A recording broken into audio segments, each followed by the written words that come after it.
I'll never get sick of the horse That samples. was the ad-libs, the samples. Yeah. Did you record those? Is that your voice?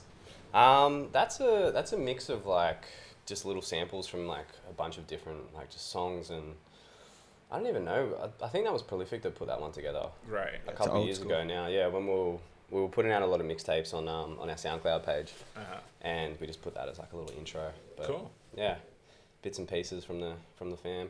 Nice. Yeah, man. How's it all going, man? Good, dude. Good. Yeah. Different now, obviously, because the whole Yeah. Armageddon that we're currently The whole COVID. coming out of. Weirdly, it feels kind of oddly over here. It feels over, but not quite. Not quite. Not quite, especially for like performers and like big venues. Yeah. Where I mean, you can gather in the park, but you're not gonna do a show in the park. Yeah. But that's about it, really. Maybe we could. We could do that. Just get a few people together, like really distance them in the park, Yeah. and then just do a show. Yeah, it's weird because, I mean, we were talking to Benny, one of the boys that owns this place, the other day, and they're about to, I think Sunday is the last day of 10 people per venue, and then it'll open up to 50. Okay. Depending on how spaced out everyone can be. So Right. I don't know if they'll be able to hit 50 here, but yeah, it's weird because I don't think entertainment comes with that. I think it's just people are allowed here, but I don't know. Have you heard anything? Like, obviously, I don't know performer if yourself, I mean, like theaters and stuff, because people sit so closely together, you can't do that. Yeah. Like at perform comedy shows, it's like you have to sit next to someone, and that's if you literally space them out, you're not gonna have enough people yeah, for it to be a comedy show. yeah, But no, I think even like 50 people. Like I was having a show at Griffin Theatre.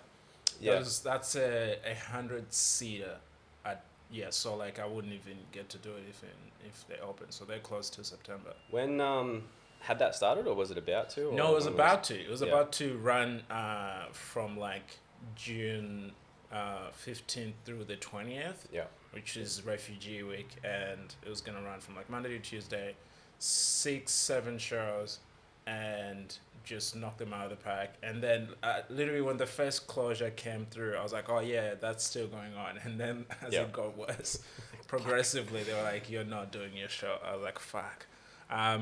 So yeah, that got cancelled like real recent, like Yeah. a couple of weeks ago. So yeah, they're gone to like a full closure till September. yeah, So there won't be any shows for a really, really long time. yeah, Yeah, just trying to keep busy while at home. yeah, man, yeah. What how long had you been? Because that was kind of like would you say it's like part of the same project as the Love, like Oh yeah, yeah. gigs that you were doing last year? Because I remember. Yes. So this was called Fear, and The play was called Fear because you came to see Yeah, Love at the- at Jan Dwarf, rest in peace. They closed down. They as well. closed? Yeah, because they ran out of money. They ran out of Fuck, money, yeah. and the landlord was such a dick. He was like, "Oh, you gotta pay more." He was like, "Hey, man, we ran this not for how the this works. community." Yeah, it's not how it works. What the fuck? And it's like literally, it was now he's fucked because COVID, and Yeah. no one is gonna rent it out Yeah. for a long period of time. But anyway, I think they ran out of money and they closed it. But I was lucky enough to perform my show there, which you came to see. There was like 70 people, which was it was so much fun. But that show was called Love, and it was a comedy show. And then I wrote the theater show as like a sort of like a side project of the same thing. yeah, Like a side B situation, if you will. Yeah, yeah. And it was called Fear, and then it was gonna be an actual theater show.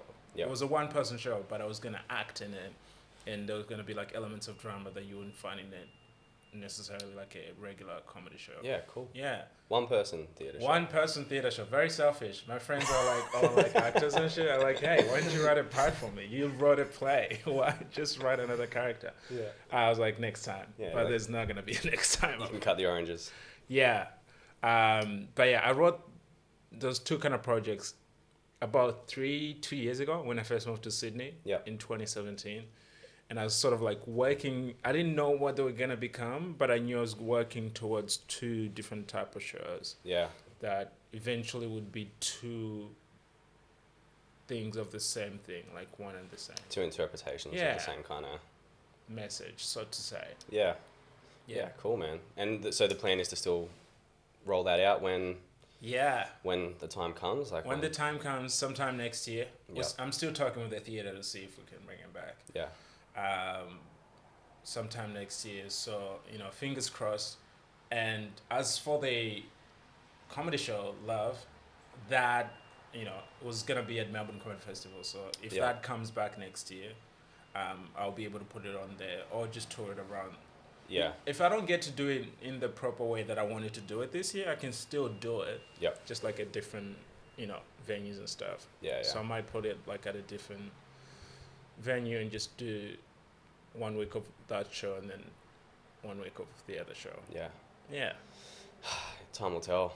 Time will tell, man. Yeah. Yeah, it's weird, it's strange. You now you have to resort into trying to be funny online, which is man, I don't even know where to begin. Different ball game, man. Different ball game, and I was like way behind. Yeah. You know when people have a head start on you, and then you start looking like, oh man, I gotta do this. It's like, this is. Well, some people kind of build their rise through that, and then kind of reverse.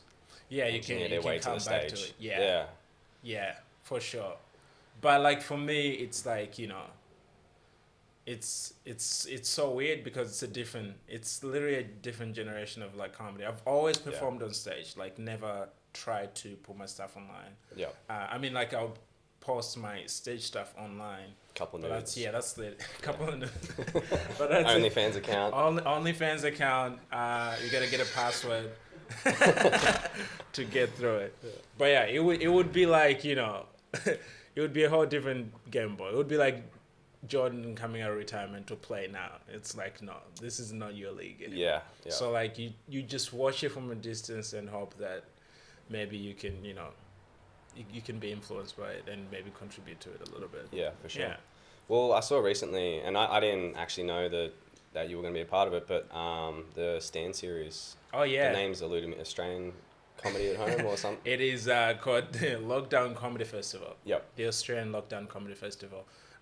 Put on a 4-part episode series because after Melbourne Comedy Festival got cancelled, which is a huge festival that showcases a lot of people. They were like, let's get together some of the best and brightest of the Australian comedy scene and give them an opportunity to perform from their homes. So they started doing that, and then I got the opportunity to perform for them. I was so stoked. I didn't even know that was happening, but I was really super excited. And then the way it worked is that they'll send a camera crew. Yep. You have to set it up all by yourself, right? And then you can literally see another GoPro filming you with the entire setup. Yeah. It was literally so they just drop the cameras. Drop the cameras, film you picking them up. Yeah. So they can use that footage, and then literally you go do your thing. Away from the fence. Yeah, from the fence. No touching, none of that. Yeah. It was fun, man. It was fun. At some point, my housemate came downstairs while I was recording. I was like, what the fuck is going on? I was just trying to be funny, man. Just trying to earn a living the way I've always done. Yeah. So was that by the same organisers as the comedy festival, as a bit of a adapting, or was it just a? It was a collaboration of different partners. A production called Guesswork TV. Okay, cool. They do a lot of Australian television production stuff. Please Like Me, if you might have seen it, by Josh Thomas. And so they started putting this project together with Stan. Yep. And then they just literally was like, yeah, do you want to do it? I was like, yes, I would be very excited to do it. So I was on the first episode, and then there were 3 more episodes that were released. Yeah. Sick, man. It was fun, man. All hosted by Dave Hughes as well. Yeah. He's very funny. Yeah. He's so funny. His kids kept interrupting. I remember you watch the end of the first episode, he's doing his set, set to his kids. Yeah. They're like, that's not funny. He's like, this jokes pay for iPads. Yeah. It's pretty funny. Yeah. Nice, man. Yeah, no, it's crazy times. Who knows when it'll all be back in full swing in Sydney. It's even if when it gets back in full swing, I don't think it'll feel the same for a long time. It'll give it a couple of months. I think open mic comedy rooms in Sydney have started. I don't know why I air quoted that. So many open micers are gonna hate me when they say this. Open mic comedy rooms are gonna have started like opening up, and people are like booking stuff like that. Cool. Yeah. So for June, like people will be going out and like doing shows to like a small crowd. Yep. And I feel like it'll start picking up momentum coming August, September, November. Yeah. So by the time next year, that's when like things will feel back to normal. I feel like January, February next year, which is when like festivals start kicking around. Yeah. Like Adelaide Comedy Festival is around that time. Perth Comedy Festival, Perth Fringe, Adelaide Fringe rather. Around that same time, Brisbane Comedy Festival, and then Melbourne, and then Sydney, and Edinburgh, and all that jazz. So are you like booking for those now, or is that kind of? I mean, the registrations for that would open around November. Okay. So we don't know if that's happening or not. We don't know what is actually happening next year. Yeah. But I think optimistically can be like, I'll probably be doing some of that next year. But I don't know until November, December comes around. What was the inspiration to do the theatre show in Griffith? Was there a certain connection to up there, or it was just the opportunity came up there? It was two things. First, I had seen this cool like one-man show on HBO by Duncan Macmillan. It's called Every Billion Thing. Yeah. It's so funny and like so good. I can't stop speaking highly of this. When I first saw it, I told like two of my best friends to go check it out, and then it really inspired the story because the whole time he's telling like a really personal story in a really, really funny way, in a very engaging way, but in a theater show. Yeah. So like the theater audience will allow you to share more than what a comedy does. Comedy is just like get to the joke as quickly as you can. Yeah. In the theater show, the story is more fleshed out. So like I knew, like coming from Malawi, having lived in a refugee camp, coming from that background, I had two sides of the story. There was like, hey, there's the funny part of this. Like, hey, man, trying to sell porn in a refugee camp, hilarious. There's like, you can't beat that. But there's also the full story of like, hey, how does porn affect you? Yeah. When you're like, 15 years old and just slinging porn in the camp. Yeah. And like, so you want to tell that full story, but you can't do it in a comedy show. So I was like, hey, maybe I can do it in a theater show. Yeah. Yeah. So the inspiration was to tell the full story. Like I really wanted to tell the full story. And then I wrote it, and then I pitched it to like a few other places, and they didn't bite, and then I was like, oh, fuck. And then one time, because I was really, like the theater is very hard to break into. Yeah. Yeah. They're like, yeah, dude, this is not for our audience. I was like, okay. It was too radical. But I tried to pitch it to a couple of people that didn't bite, and then a friend of mine introduced me to the producer at Griffin Theatre, and then I contacted him, and he was super excited to jump on board, and we just went from there, back and forth. Yeah. Yeah, cool. Yeah, it's fuck. I hope I get the chance to see it. Are you gonna record it or anything? I might record it. Yeah. That's the goal. I was gonna record like the last two performances of it. Yep. Because they were back to back. It was I think the last day, Saturday, I was doing two shows, like a day one at 2 p.m. and then a 7 o'clock one at night. And I was gonna just hire a camera crew, hire them for the whole day, and then just knock those two out. Yeah. But I will record them at some point for sure, definitely. I think people should see them because I think they're great, and I've been working on them for a long time. If anything, this year just gives me time to keep working more on them. It's just cool to have that like archive of like this point in in life, like this point in time. Yeah, this is in your career, and like, do you know what I mean? Something to look back on in for sure 5, 10, for sure 20 years. Who knows? Yeah, that's the lifestyle these days. Yeah, you gotta archive everything, bro.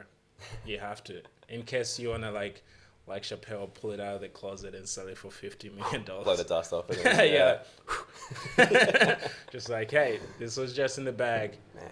I got more where this came from. The GOAT. The GOAT, man. I caught him in, I was in America in 2018 for the first time. Oh, LA, yeah? And went to the Comedy Store. It was like a Tuesday night. We didn't book ahead. We fucked up, so the main room sells out like you can book like a few days ahead. Like they don't do it too far ahead, so because otherwise it would just always be sold out.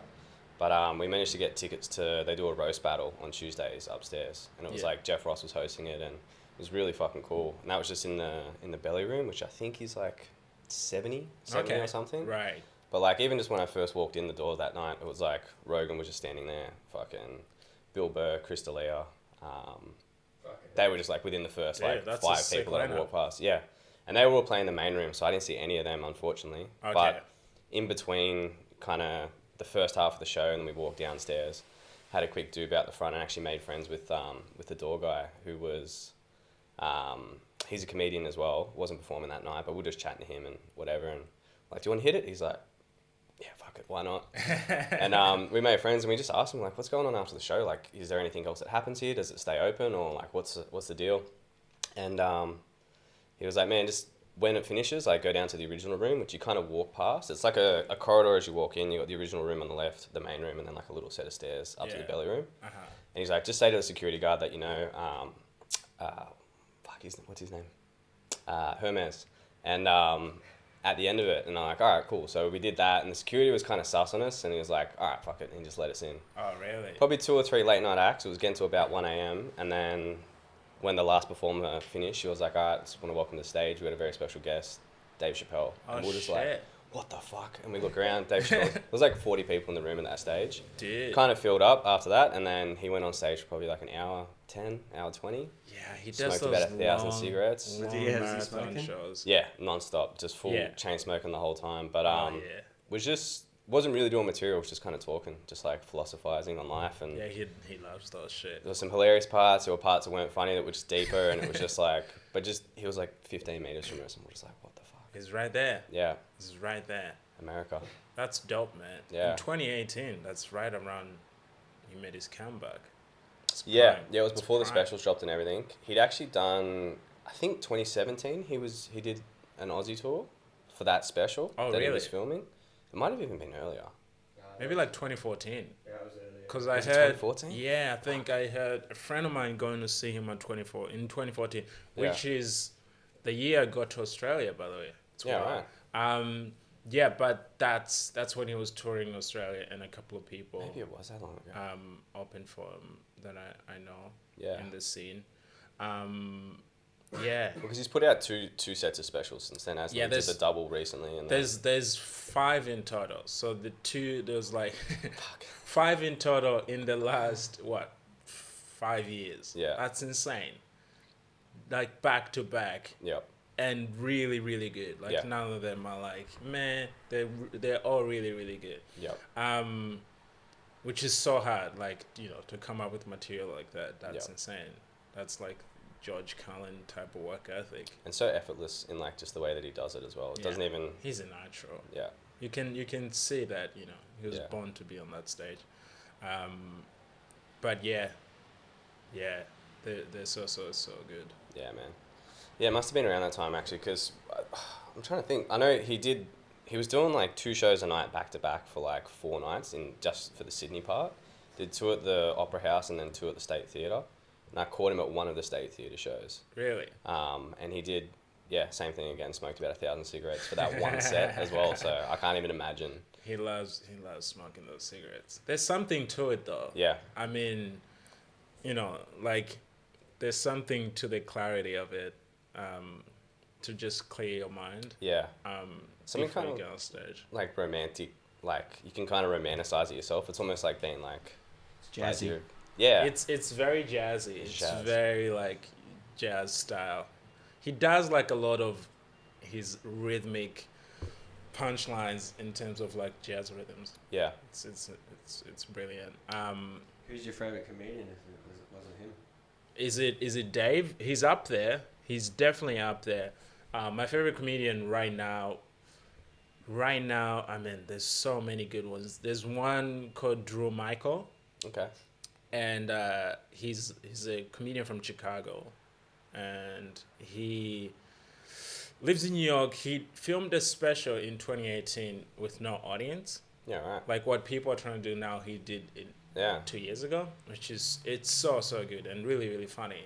but it's, you have to get through the first 10 minutes of cringiness of like, oh, there's no one laughing. Yeah. So I have to laugh. So it's just him in a blank black space, just moving and talking his thoughts. So he toured that show in front of people. Yep. And then he filmed it with no people.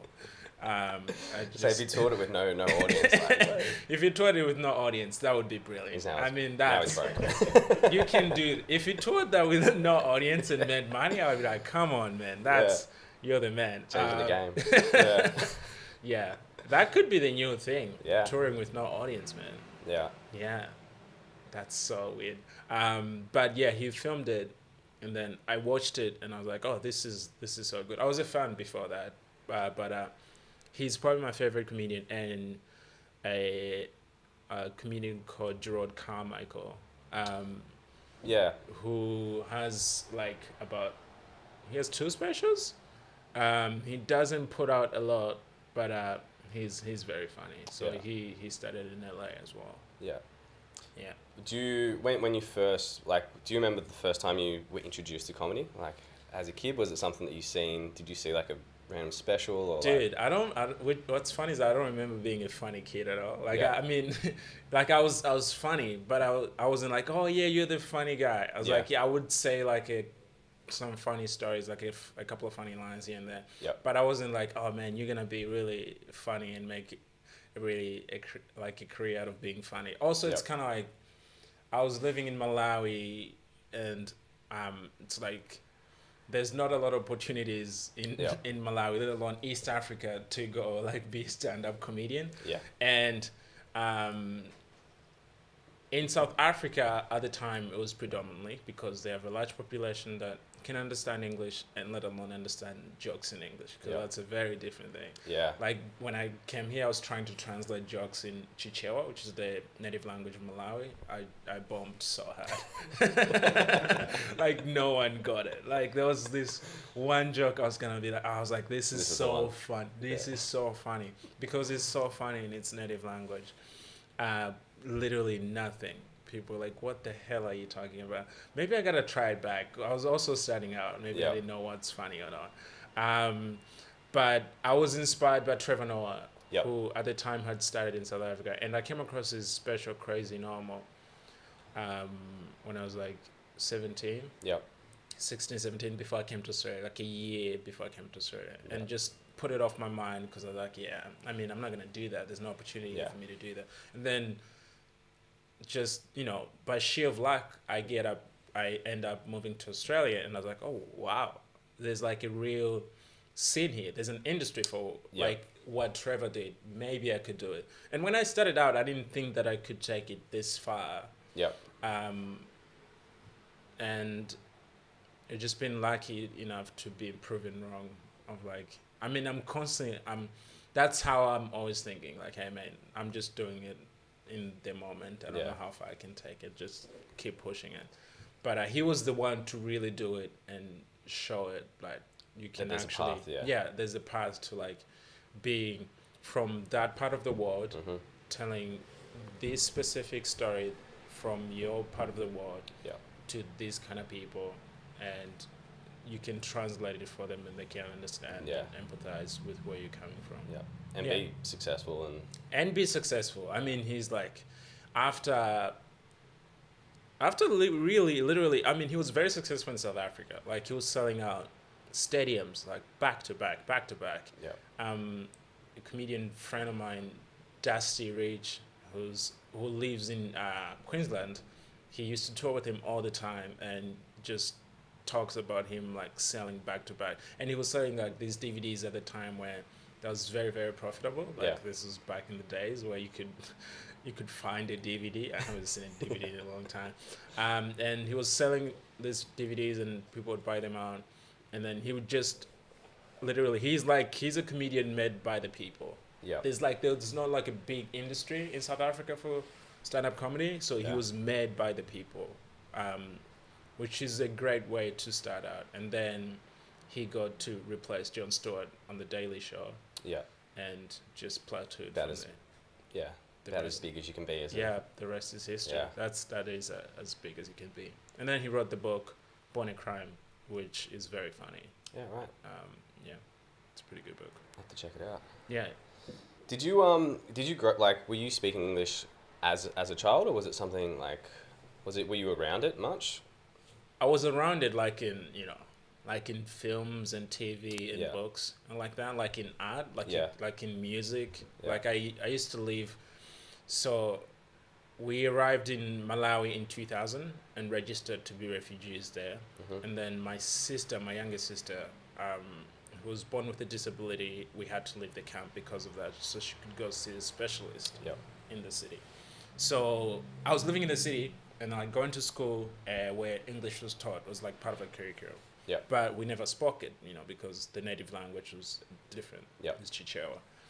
So like I was around it, like really, like I could understand when someone was singing in English or Yeah, like, right. like like joking in English or any of that. Yeah. But I couldn't really communicate with anyone because I didn't have the opportunity to, except with an exception of like my best friend who I went to school with. But yeah, it was literally just movies and television. I used to watch this TV show called Mind Your Language. Yeah. Have you ever seen Mind Your Language? No. Oh, dude, you gotta see Mind Your Language. Yeah. Mind Your Language is a British television show about these foreign students that are trying to learn English. Yeah. It's the funniest shit you ever see. There's a guy from Europe. Everything you say to him, he kept saying "por favor," and like he doesn't understand the teacher whatsoever. Yeah. And literally, it's really funny. It's very funny, and I think it came out in the 80s or the 70s.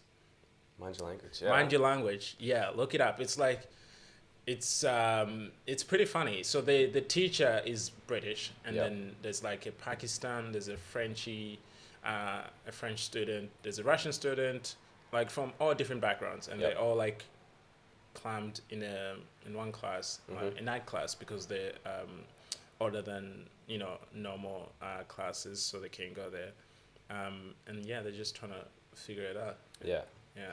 Do you think, like, because you were, like, being exposed to English through, like, entertainment, like in all these different forms, do you think that kind of ingrained something in you to want to become a performer? Like, do you kind of think it was seeded then, or was it, like, do you feel like when even, like, I don't remember heaps from when I was 14, but Right.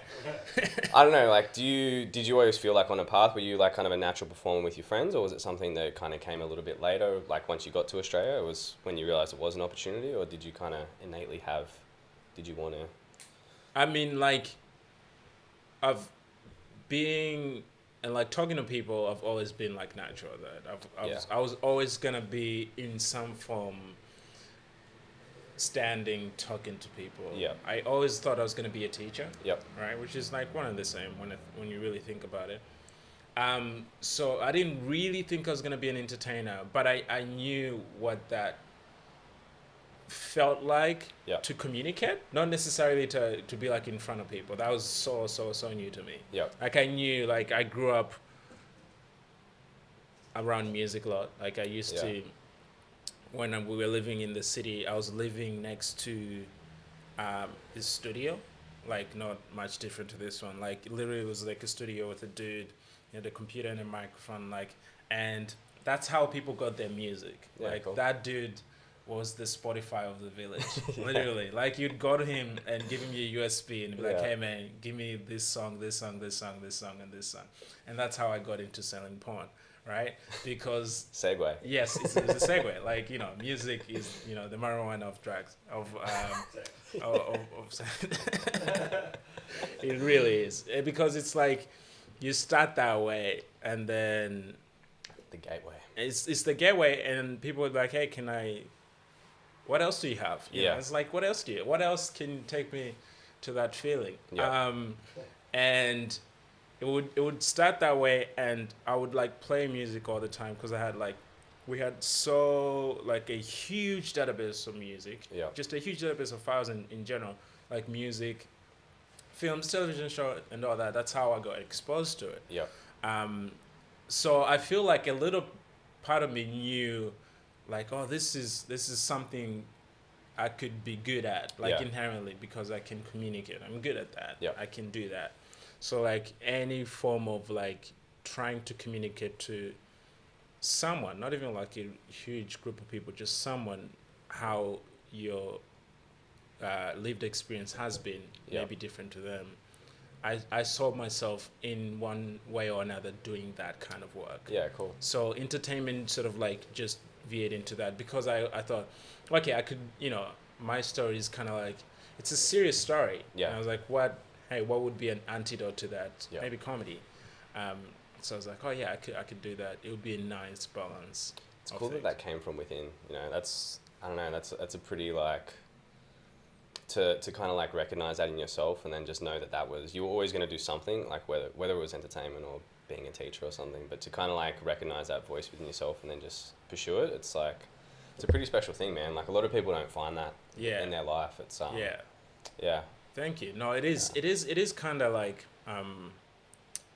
it is really. I'm really, really lucky. Every time I try to stop and think about it, I was like, I got really extremely lucky. One, because that's what keeps you going. That's the other thing. Because it's like it's a very tough industry to break into, let alone just survive. Yeah. So like when I was starting out, you always want to have that. Remembering where you came from and why you started it to keep you going. Yeah. So that's very important that I had that. Yeah. And I think in the beginning years, which there hasn't been a lot, I've only really been doing it for like coming up to 5 years. Like in the first 2 years, I was taking it for granted. Yeah. The fact that I had this drive. Yeah. Of like, I really kind of always wanted to do this. It was I was gonna end up doing this anyway. Yeah. In one form or another. Yeah. So I guess to jump back to like the very, very beginning. So you mentioned that you moved to Malawi. What age was that at? I was 4 years old. Yeah. Well, not so much moved. I've heard you say in the past it was more. Yeah. It was it was fleeing. It was like let's get the hell out of here. Yeah. It wasn't like it's there's a party going on in Malawi. Let's check it out. No, we're going to Malawi because we gotta go. So yeah, there was war back home, which is in Rwanda. I was born 2 years after the war, civil war, and even after the civil war, there was a lot of people getting persecuted because of their involvement or lack of in the civil war. So was that like the people versus the government? Is that no? It was the people versus the people. It was a civil war, so it was like between the Hutus and the Tutsi, which are the main two ethnic groups in Rwanda. Right. And there was a small group called the Twa, but the Hutus were the majority of Rwanda and claimed or felt that they were the natives of Rwanda, and anyone that comes is a foreigner and should not be allowed to be there. Just allowed period, like just allowed period. Yeah. Which is it's a terrible feeling to go with. It's like it's very negative, but it goes back to all the way to like 1954. Yeah. Which is like it's always kind of been happening where there's always been conflict between these two ethnic groups. Yeah. And this was like the big. It peaked at that. It peaked, and then the bubble burst, and then close to like 1 million people ended up dying, both Hutus and Tutsis, right? What's the population?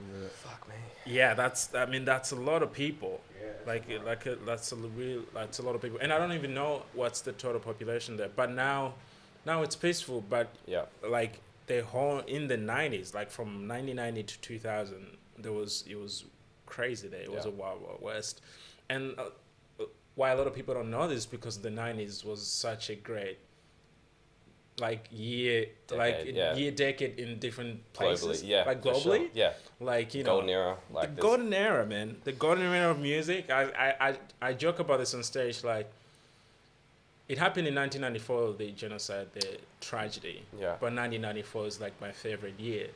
Yeah. Because Biggie released Ready to Die. Yep. Nas released Illmatic, and it's also like for my white people listening, don't feel left out. Dookie released. It was released by Green Day that year as well. You know, it's such a good album. I actually listened to Dookie because of that joke. I never listened to Green Day, and it's not bad. It's not bad. I'll give them that. Man, I was deep on Green Day in my teens. Yeah. Yeah. Really? Yeah, big Look time. like it now with the Yeah, beanie. bro. Yeah, man. Just Like- misunderstood, bro. Misunderstood. Where's your eyeliner? No one understands. No one understands.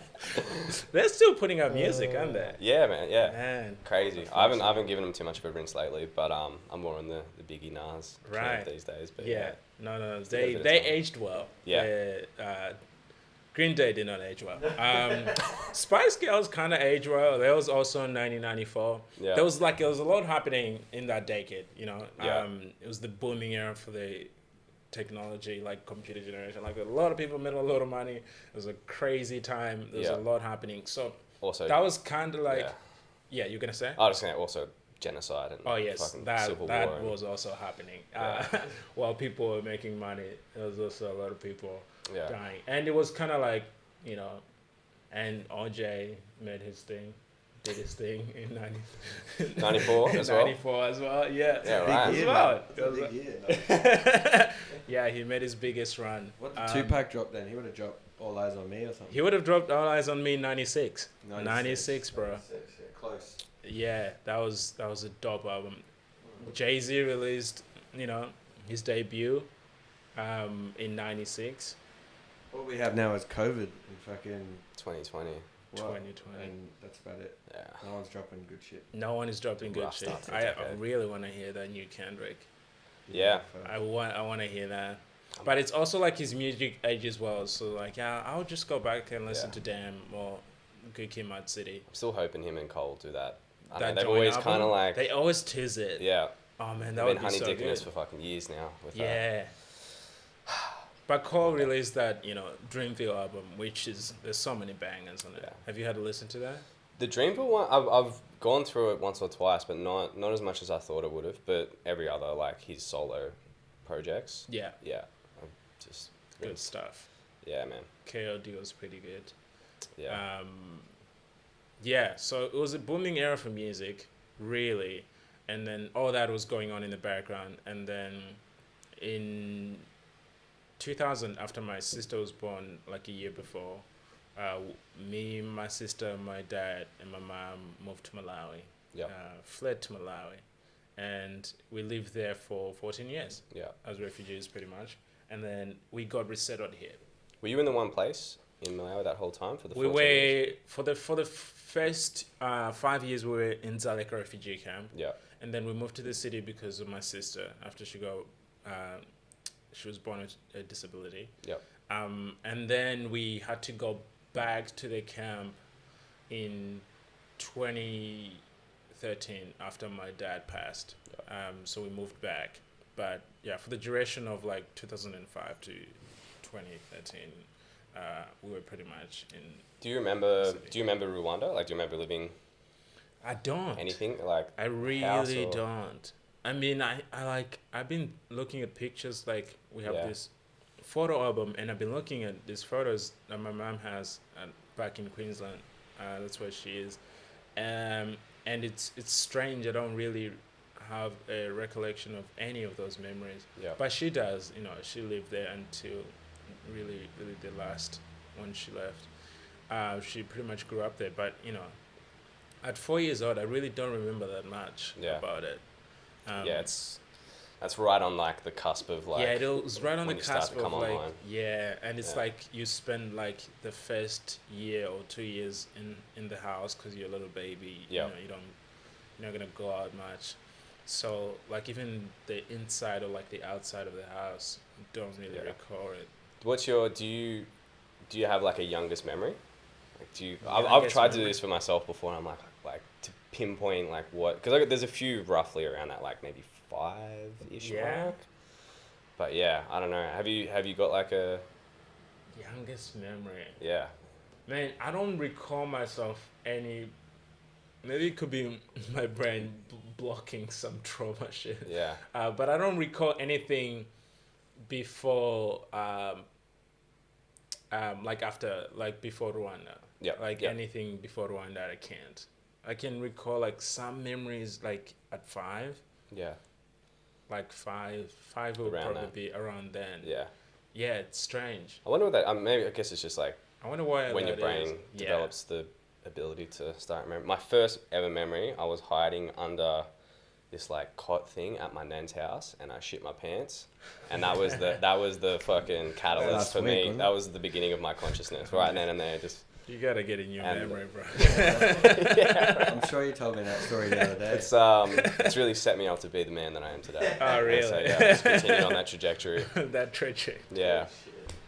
Oh man. Proudly haven't shit myself as an adult though. I mean, Yeah? I've got way too many friends. Have you gone close though? Have you gone close? To like a I little, mean, a like little- touching cloth. Like if you get in, you know, if it's more just if there isn't a toilet available. Yeah. Like just getting down to that line. But yeah, no, maybe like a slipped up like fart here and there. But like other than that, nothing. Not like a getting drunk and shitting and yourself shitting kind of. Yeah. Which I feel is probably a little too common amongst my that's- social that's- circle. But Oh really?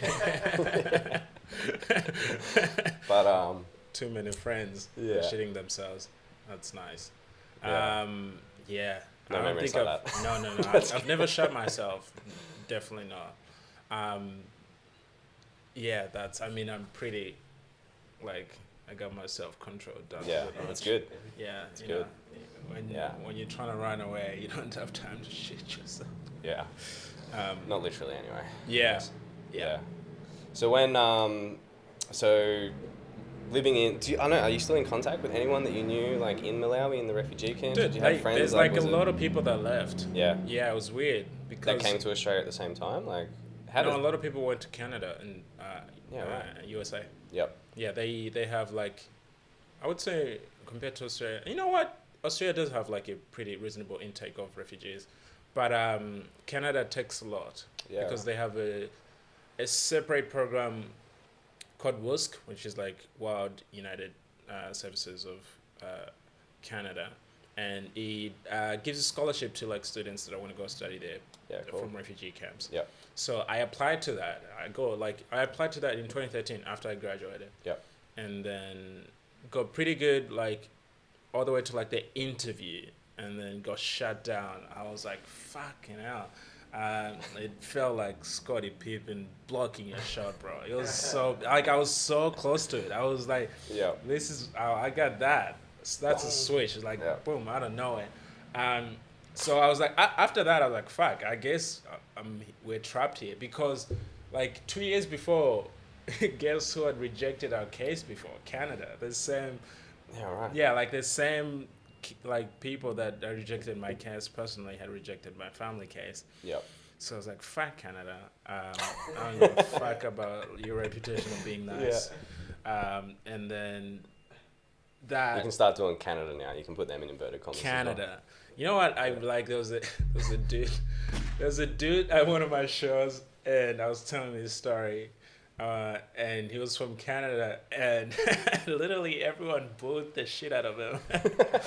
And then I don't think he felt comfortable after that the entire show. Literally, we just took jabs at him the entire time. Yeah. So if you're from Canada, don't come to my shows. I'm kidding. You can come to my shows. Well, there's no shows right now, Yeah. so just, say hi when you see me. When they start, actually, please come. Yeah, when they do start, please come. I am in need of your generosity and your niceness. It would be nice for me. But yeah, so I was gonna go to Canada, didn't end up going. A lot of my friends went there, Yep. and they're starting there. They've been there for a long time. So I have a few friends that we live together in Zalika refugee camp Yeah. that are living in Canada right now. They're Yeah, loving cool. it. They love the cold. I mean, I dressed up as a Canadian today. I showed have. up in this massive ass jacket. Yeah, I feel like I'm, in Canada. Yep. Need it today though, man. The weather's Yeah, the weather is shite. it is not good. It's been not like pleasant. this the last couple of days. Mm. Yeah. But yeah, a lot of my friends are in Canada. I have a few friends that are like in China, which is wild. They just Cool. randomly ended up in China, and now they speak Mandarin. I'm like, Yeah. Right. It's like an African speaking Mandarin. It's so weird, bro. Yeah. I was like, what is that? What are you talking about? Like, yeah, I speak this language now because I study here and I live here. But yeah, it's wild, and it's been kind of weird because of the weird racism like they've been receiving there in China lately because of COVID. Yeah. It's so fucking sad and depressing. But yeah, my best friend that I went to high school with lives there, and he's studying there. Yeah. Studying like economics. He got a scholarship. So there's a lot around the world, and there's some still in Malawi. Yeah. That jump on WhatsApp every now and then. Yeah. To chat, see what's up. Did you so when you're in the camp, are you like, you've got no idea when you might get like accepted into a country? Like, are you just kind of sitting waiting? Like, Dude, you just kind of like sitting waiting. There's really fuck all to do there. Yeah. Are you going to school? Well, are there like there's a school there. There's a school there. So like the way I got into like selling porn in the city was like I was living next to the studio. So they had like a huge database. The plug. Yeah, the plug. They had the plug. I moved to the camp. I lose the plug. Yeah. Right? I was like, oh shit, I can't find the plug. But there's a college with Wi-Fi connection, right? So my friend, like, I had this friend that went to that college. I was like, hey, give me the password. I'm gonna go at night, download all these files, right? We're about to be back in business, those right? GIFs. Like that, We're gonna get some GIFs. We're gonna get some JPEGs. I'm talking some real good got stuff. them pegs. Wait Yeah. 15 minutes. Just imagine you with like with a giant trench coat with like all these USBs and CDs. Yeah, and just shit. like, hey, dude, no, just move along. trying to make some money here, bro. Trying to make some refugees really happy. Trying to bring some joy in this depressing camp. Move along. Tissues on one side. Yeah, man. I was all prepared, bro. I was onto it. What you with need. the moisturizer and everything. I was the first man to do it. I'm telling you. My guy. Yeah, I was onto the game. You had it here first, bro. Were there genres? Did you like were Those you wrong? genres. I'm talking folders, bro. I'm talking folders. Like, I'm talking farmers. There's some weird African porn. Farmers? Yeah, there's like a like a farmer wants a wife. There'll be like a version of that. Like a farmer wants to fuck. Well, I guess a farmer wants to fuck, but like Watch Pornhub now. Pick that up. Next time you go online. Not that you visit those sites anymore. You would go I'm like sure I do just to see what's trending. throwback. Yeah, just a little throwback. Yeah. There was some, what? There's sites that existed that you can, because also internet works weird ways. There's specific sites you can only access in Africa and not here. Yeah, right. And there's like sites you wouldn't access in Africa if you can access them here. Yep. So the sites that I was going, it was like 2013. So the quality the quality has improved. Yeah. Now it's like, now you look at it. Yeah, now you can look at it in 4K, bro. I'm like, is that your real dick? That looks so sharp. Like, it is like the shape. I'm so impressed. The quality is ridiculous.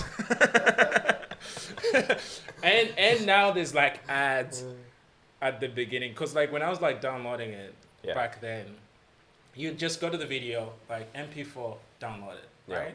And that's about it. And now there's like, you have to wait for the ad. Yeah. There's like ads before the porn. Some have got like intros and like you get an intro theme song. And there's like one. Was it like LimeWire? I know way too much. What were you downloading on, like LimeWire or like Zip? What are they called? Zippy Share?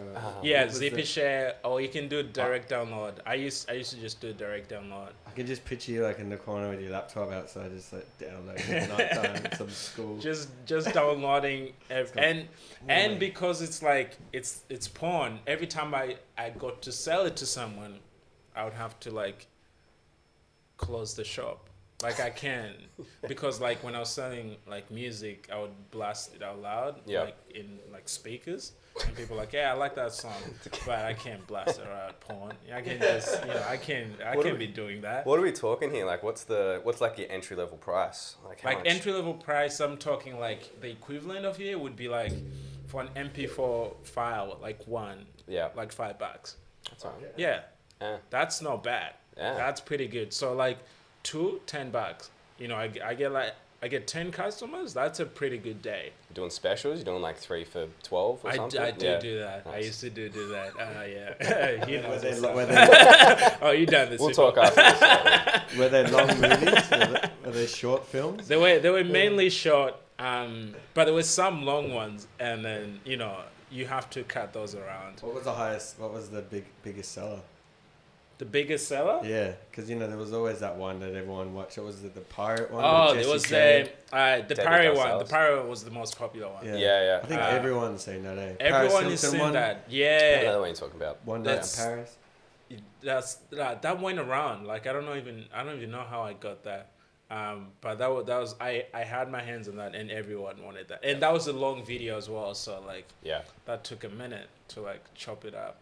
A lot of Nice. compilations floating around in that era Yeah.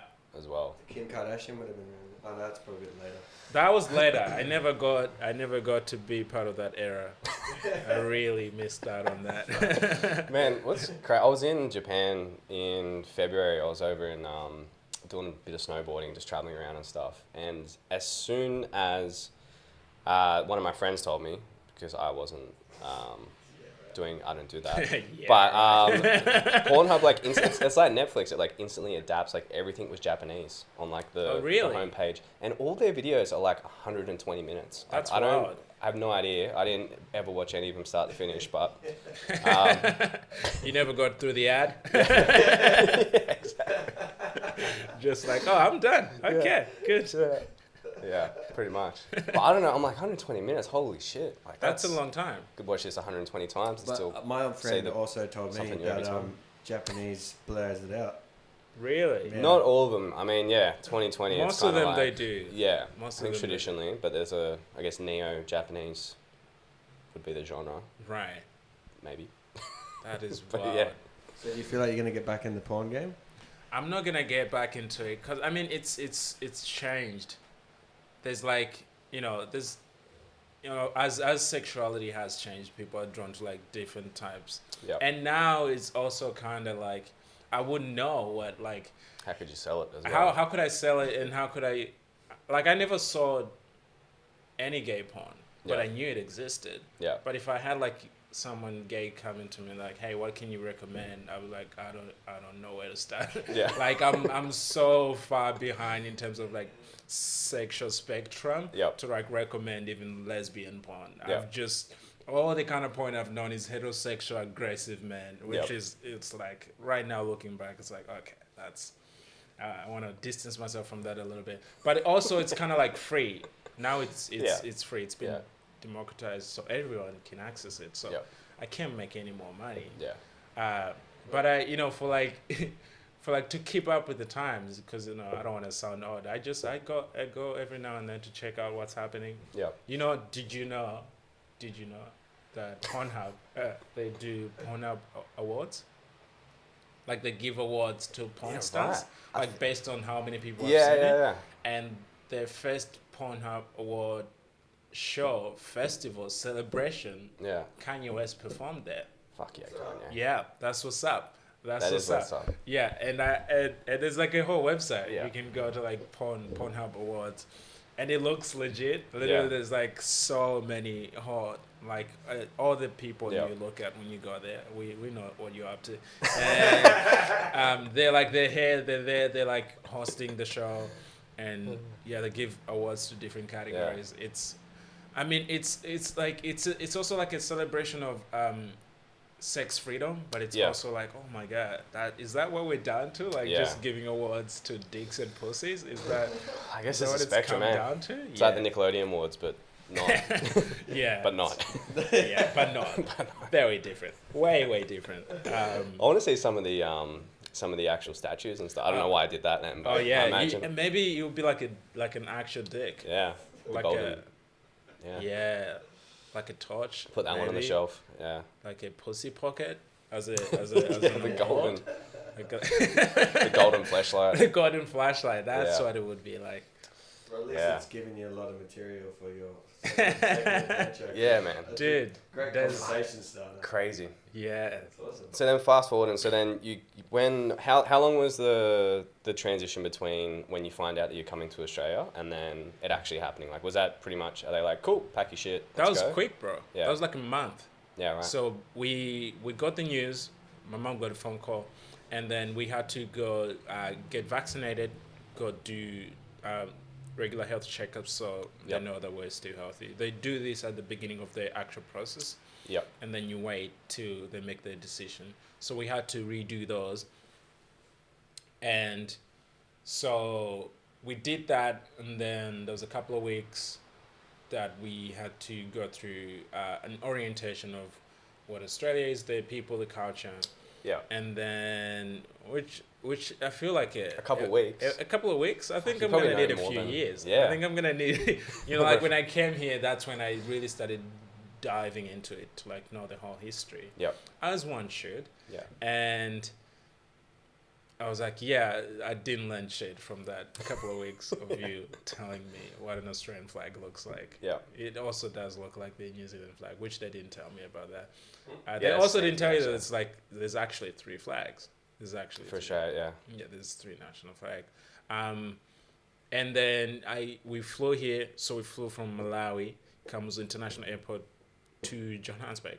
So stayed there like overnight, and then flew to Sydney, and then from Sydney flew to Brisbane, where we got resettled. So we got resettled in Ipswich, Queensland, which is the home of Pauline Hanson and Carl Barron. It is, you know Carl Barron, the Yeah. comedian? Yeah. Yeah. I think he Those might are have the... been- He's I- an Australian goat. Yeah. They love him. He's the I joke that Carl Barron and Pauline Hanson are the only people that can sell out a theater in Ipswich. Like I started there, and like Fuck, that's so true. whenever like I'm going back, I'm like, oh, I should put on a show, and I'm like, it's Yeah. not gonna go anywhere unless I attach Pauline Hanson to it. He's Maybe I so- should do a show about trash talking Pauline Hanson. Yeah, in Ipswich, In that might be. Ipswich. Yeah, That might be might start a controversial. riot, yeah. That might be radical. Yeah. I might just do that. He's suing Queensland. Yeah. Yeah, still at it. It is like it's She's not like a a cartoon small character. It's like it's not even. It's hard to believe that Yeah, she's like a Donald Trump kind of like. She is, but they like, she talks like, she went into the parliament not too long ago and trying to like, pass a motion that Yeah. says it's okay to be white. And I was sitting there thinking, when It's has white. it never been okay? Like it's kind of great for you guys. Maybe she's It's- just looking into the future and being like, fuck, at some like point. this who's going around telling white people it's not okay to is- be white? No. Yeah. Like I think you've done all right historically, and it's kind of like she really took that motion. It was short of 2 people to get passed. That's ridiculous. Like you and Yeah. your buddy, if you were there, it's like, hey, dude, that's passed. That's a motion. But it's kind of like, it's interesting to see how politicians like to spend their time here in Australia. Yeah. Like back where I'm from, people like to actually use their power to do things that matter. Yeah. Here, it's all very like identity politics. Very like It's weird. bureaucratic. Like I don't know. Yeah, it's weirdly. Yeah, it becomes a finger pointing, a finger wagging thing. Yeah. It's like, oh, those are the problem. These people are the problem. I was like, there's actual problem devoid Yeah. of people immigrating to this country. There's like problematic things in the country, regardless of the people that are coming here. Yeah. So I think you should be looking at that instead of pointing fingers at people. But yeah, that's that. So we go resettled there, and then I lived there, and I was like, I gotta get the fuck out of this town. I was like, I'm not gonna be any kind of anything in this town. And not to say that the people that live there are nothings Ipswich. in Ipswich. Where were you living in? Like, was it kind of suburban? I've never actually been to Ipswich. Hazy's It probably is. better on. Have you been? Yeah, I've been this It's like it's not a small town. It Yeah. has like 100,000 people. Okay. It's pretty big. Yeah. It's spaced out. It's like Newey. Yeah. Right. Okay. Like a lot of people, like go there to retire. A lot of families. So yeah, Mhm. you could say that it is. Is it pretty coastal? suburban. No, it's not It's inland. close to the coast. It's not Dubbo. It's like southeast Queensland. Okay. Yeah, it's close Yeah. to like Toowoomba. Yeah. Yeah. It's in the middle. Yeah. So was it like was it like suburban where you were living? Were you like in the city centre? Or Yeah, like, it was suburban. Yeah. The city's not that big. Yeah. The mayor, the last mayor of Ipswich got arrested for embezzling money. It just gets better. And the Ipswich City Council got dismissed. There's no Ipswich City Council right now Yeah. Right. because they tried to put government's money in investing into building a mall, Yeah. and it backfired. So there's an empty mall somewhere in Ipswich. Yeah. Right. And an empty room of city council. Literally, it's wild. The shit that happens there, it's wild. Yeah. It's like they have the second largest prison, I believe, in Australia. Right. So the biggest prison in Australia, I think it's not completed yet. It's being built. Yeah. It's in Grafton, Yeah. I believe. Yeah. But yeah, the second largest might be in Ipswich or somewhere in Queensland. Don't quote me on that. But yeah, it's wild. Yeah. It is wild. And when were you speaking English when you got to Ipswich at this point? Like, was this? I was. Yeah. Like me and my sisters, kinda. They don't really like speaking English. Yeah. I mean, I don't blame them. They think it's the white man's language. Which it kind of is. It's a very British language. Yeah. Like For sure. the sheer idea of having tea, it's so British. Yeah. Well, the fact it's called English as well. It It's is like, very English. It's very. And England was kind of like English. just, went everywhere, putting their hands on everything and anyone. Yeah. But I was speaking English, but not with my family, with Yeah, people I went to school with. So I briefly went to TAFE because they didn't believe my qualifications, so I had to go redo kind of like my last year of high school Yep. at TAFE, and then went to uni for a creative writing course Oh, cool. for a semester, and Yep. then I just dropped out. I was like, I'm gonna go actually pursue What I want. Yeah. like a hands-on experience Yep. of what I want to do. Yep. So dropped out, moved down to Sydney in 2017, and then just started grinding it out. Yeah. Right. Yeah, And you moved down solo, yeah? moved down solo. Didn't Yeah, know right. anyone. I had moved into I moved into a bedroom. I wouldn't say an apartment. I moved into a bedroom with 3 people in it. In the bedroom. In the bedroom, there was a guy Nice. from It's Japan. where it all ties back to the porn. Ye- It's like, Dude, it was weird, man. There was 2 people. One guy from Uzbekistan, the filthiest man I've ever. And like, look, I've seen some filthy shit. I used to sell porn. And this guy was been just around. Yeah. disgusting, just gross. I mean, all around. Like, and- just like body hygiene wise? Body or, like- hygiene, like he would leave, like he would put shit under his bed. So I was on the top bunk bed, Yeah. and he was on the bottom one, and there was another little bed. It was such a tiny room. There was no space in there whatsoever. And he was pretty filthy. And then the Japanese student was a chef, like a sushi chef. Yeah. And Probably the polar opposite as the well. polar Like, opposite. yeah. Yeah, very respectful. yeah. Very like keeping to himself and very clean. Were the others in the was it an apartment or a house? It was an or- apartment. Yeah. So there there was other 3 rooms. of us in one room, and then 3 other in another room. Yeah. One bathroom, Yeah. and there was a baby. One of the people from the other room was a baby, like a Whereas 3-year-old baby. in like in This the was city, on in Sydney, or- Chalmers Street, Yeah. I've heard of a few. 217 Chalmers Street. I Shit's hate about to that get raided. place. Yeah. Oh shit! I Blowing fucking up a hate spot. that place. Yeah. Man. Shout out to the landlord. Probably the same guy that owns the It giant probably- dwarf. it is. Motherfucker. Greedy cunt. Trying to Yeah. get his money's worth. So that sounds like Yeah. an experience. How long were you there for? Dude, I was there for way too long. I was paying like 150 a week, Yeah. and I was like, this is pretty good money, and I'm starting out. I was close to Tudor Hotel, which Mhm. is around the corner from Redfern Street. It's Yep. literally like between It's close to Jandorf. Anyway, they were doing like an open mic there every Thursday and Sunday. Yeah, So I started doing the mic there. I was like, I'll start grinding it, and then Yep. slowly, because I come from Brisbane and I'd done some stuff in Brisbane, people started knowing me and recognizing me, and they're like, yeah, cool, Yeah. come through, do this, do that.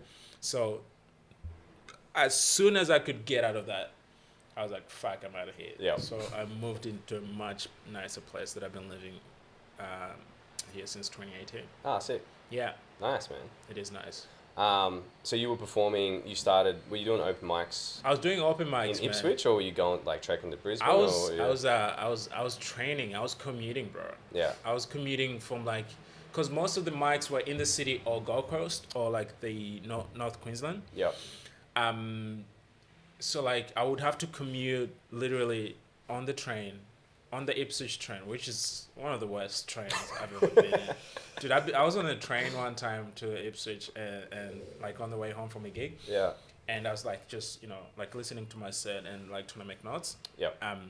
And this lady wakes up from this sleep and she goes, hey you. And I take off like my headphones and she goes, have you seen my son? And I was like, lady, there's just the two of us the last hour. We've been on this train. Yeah. No, I haven't seen your son. And she goes, oh, neither have I. He's been in prison the last 5 years. And just went back to sleep. Oh, is her name Karen? Fucking hell. I was like, what? If you knew, what did you ask? Yeah. It's such a weird interaction that I had with this. And she just went back to sleep, which was so funny. Just close her eyes and smile. Yeah, she's like, neither have I. He's been in prison the last 5 years. Bye. Enjoy your train ride. Have that thought. Take it home with you. I was like, okay. She just hit it back. I could have Did you gone know- my whole life without hearing that. I was like, I was fine before this lady. Just hit it back with a pointless fact as well. Do you know yeah. tomatoes are fruits? Oh shit. Yeah, we live in Canada. This is Canada. But yeah, I would commute from like Ipswich to like the city, and if the gigs were like Gold Coast, I'd have to change trains Yeah. in the city because I couldn't drive then, and we didn't have a car. Yeah. So from like Brisbane to the city an hour, from city to Gold Coast like another 2 hours. So I was Yep. spending like 6 hours back and forth Yeah. just to do like an Open 5-minute open mic Fuck. in a karaoke bar Yeah. that literally was like was so stinky. It was like, dude, the people that were so excited for karaoke, no one cared for comedy, right? So the entire time we were there, people would come in halfway through it. Yeah. So comedy was on, and then there was karaoke afterwards. Karaoke goes on later, so it's like, hey, you can do comedy from 7 to 9, and then from 9 there'll be people here. They'll be like, okay, cool. So people would come in and start booing the shit out of you. Yeah. Just like get off stage, start or sing this song. So like halfway through your comedy, Sing Cold Chisel. yeah, like halfway through, so I was selling points like, oh, and then you just burst into an Ed Sheeran song or whatever the fuck people sing at karaoke. I'm sorry, I don't sing karaoke. I like real music and real musicians. Shots. But yeah, so like there was it was called. What was it called? I can't remember the name of the place, but it was really literally a karaoke room, and you'd have a microphone. That was shitty because it was a karaoke microphone. Yeah. So yeah. it was like Did it have reverb on it? oh yeah, there was a screen behind you with like lyrics and like Japanese, Well, whatever. I was gonna say is- because you only get like a couple of minutes, eh? Yeah, So that's a big hustle for you to go all that Dude. way, and then 3 hours to do like a 5-minute to pretty much your other comedian friends. Yeah. And then to have one lady just go, boo, we just wanna. And oh man, the weird thing about this place is that they had like, so you see like this space, they had an extra room where you Yeah. could go have a party karaoke room. So you could be doing comedy and there'd be like 10 people in the other room just having a great time. And like coming in the midst of your set, walking by to go to the bathroom Yeah. or get a drink at the bar, and you're just like, "Oh, you guys, Door open. you guys having fun there? Okay, cool. We're just trying to do jokes over here. If you feel inclined to laugh or not." Susan from accounting just busting the Bon Jovi Oh, in yeah. the next room. Oh, it's yeah. hard as well. I remember the last one I went to I went to one in Bathurst. Yeah. At the, I can't remember what pub Dude, it was. it goes off in Bathurst. I was there doing a show. They love karaoke. The Elephant, I think it's called Elephant. Yeah. And they did a stand-up show there, and we were really keen and went down there, but there was a lot of bombing going on, and there was only about 5 of us there, and it's tough. I have a lot of respect for you guys, Dude. Because like no one's laughing, no one's clapping, everyone's just trying really hard. But yeah, I'm sure they have had some good shows there. Like, yeah. Yeah, they put on some good shit. Bathurst is a tough one though. I mean, that's a tough audience to make laugh. There's like, some rough audiences you gotta make. And you know what's even harder is trying to bombing for like an hour. Yeah. And like realizing you're about to bomb the first 2 minutes you're on stage. You're like, oh, this is gonna be a shit show the entire time. And you have nothing. There's nothing you can do about it. There's a thing where the audience, they go, yeah, we don't nah. Is this something about my look? Like, nah, we're just, nah. But keep talking. We're just gonna look at you and not make any facial expression of enjoyment or otherwise. There's nowhere to hide up there. There's no way to hide. It's like, and it's kind of like you won't get your money's worth yep. if you don't perform the show. Well, at least or you you won't paid get at the end booked of it. again. Yeah. Or some of it, not all of it. There's like moments where I was doing shows for free for like 30 minutes and just like, okay, I guess we're just bombing. Do you remember your first time on stage? Yeah, I do. Yeah? I do. I was, I'd sign up. So I started in Brisbane. In Brisbane, you have to call. Yeah. You have to call the comedy club, called the Sit Down Comedy Club there, and they give you a time slot. Yeah. Right. So you have to call a specific time, like Monday between 3 and 4. So you can get your gig in 2 weeks. They were so spaced out. Yeah. Like, it's not like in Sydney where you can sign up online and get a gig literally the next couple of hours. Here it's like way more opportunities than is in Brisbane. So I had caught in, they gave me a slot at the Newmarket Hotel, which is in, it's close to QUT Kelvin Grove, right? So it's that area, a lot of student people, like young people go there. So I was like, oh, this is going to be good. It's going to be fun. Yeah. And I remember jumping on stage. I don't remember where specifically on the lineup I was on, but there were like 12 people, like 15 people, 3 brackets, which it was stupid. There should only be 1 bracket in a comedy show. Yeah. I feel like. Yeah. Otherwise the audience get too many, and they're like, okay. Too many ciggies. Yeah, too many. And then I got up, first joke didn't get a laugh. And then like in the halfway through it, I started getting some laughs. Yeah. And then I did get a laugh on the first line, but it wasn't my line. I think I laughed at like the wrong point. Yeah, after the wrong point. I think I opened with something like "Welcome to the Black" episode of the show, and because there was like just a string of white people performing before me. Yeah. And after, and for the longest time, I was literally the only black comedian performing in Brisbane. There was like one dude called Tabo, and I haven't seen him lately. I think he moved to Perth, just to be more obscure. Because really, Perth is niche down. To be really, that's the niche of the niche, bro. Yeah. You think Queensland is niche? You go to Perth. I saw him at like one of the venues of the Sydney Comedy Club, and I was like, oh, he's good. So I went to see. Up until then, I had not seen live comedy, mind you, because I'd like seen the videos of like people performing. Yeah. Like, but I never went to like sat through and actually watched someone get a laugh and like not get a laugh and like how the audience respond. Yeah. And it was like watching magic, man. I just got hooked like that. Yeah. It was eclectic. And then when I got on stage, got some good laughs, and I was like, this is good. And I got some nice feedback. So that first show was the first time you ever saw someone perform? No. I'd seen the week before. Right. The week before, I'd gone to a different show and saw how they did it and how they ran the show. Yeah. And then... And then literally, I seen one show, and then the next week I jumped. That's crazy. Thinking Yeah. back to, because I just seen one show and then went the next week to do the next show. Was the whole show open mic, or was it kind of like few at the start It was and then? all open mic, Yeah. so you had to stand out on your own accord. Yeah.